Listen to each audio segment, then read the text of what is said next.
Сфармаваць культурныя, актыўныя і ініцыятыўныя пакаленні – асноўная мэта любой дзяржавы.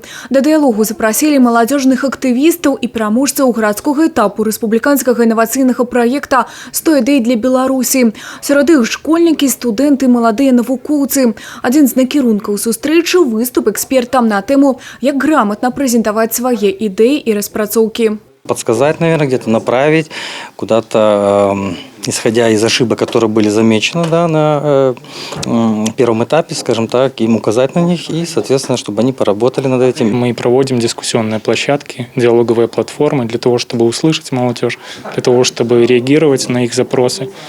Молодежь, естественно, хочет самореализоваться у нас в стране, поэтому важно ее слышать и важно делать шаги навстречу для того, чтобы наша страна развивалась. Конструктыўны, змястоўны, а галоўнае адкрыты дыялог. На парадку дня і абмеркаванне важных пытанняў па развіцці горада і ўдасканаленні маладзёжнай палітыкі. Асноўная ўвага тэмам адукацыі, будаўніцтва, добраўпарадкавання і валанцёрства. Сёння юнакі і дзяўчаты жадаюць ведаць, удзельнічаць і ўплываць. Не забываюць і самі прапаноўваць ініцыятывы, якіх у маладых людзей нямала.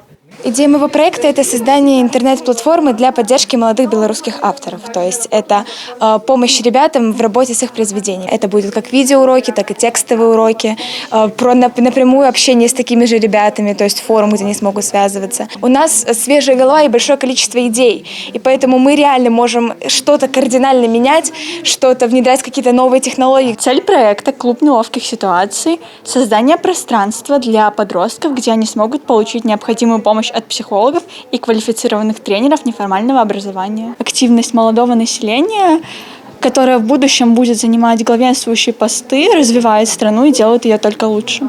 Ініцыятывы і прапановы паступалі розныя, галоўнае змагацца за сваю справу і паспяхова яе рэалізоўваць. На дыскусійным форуме удзельнікі-эксперты дзяліліся думкамі, таксама атрымалі адказы на многія пытанні. Самая главная цель нашего мероприятия – это обсудить проблемы, насущные проблемы, как их видит сегодня молодежь, как она сегодня не только, наверное, и критикует, но еще и в том числе предлагает какие-то пути решения именно на своем уровне.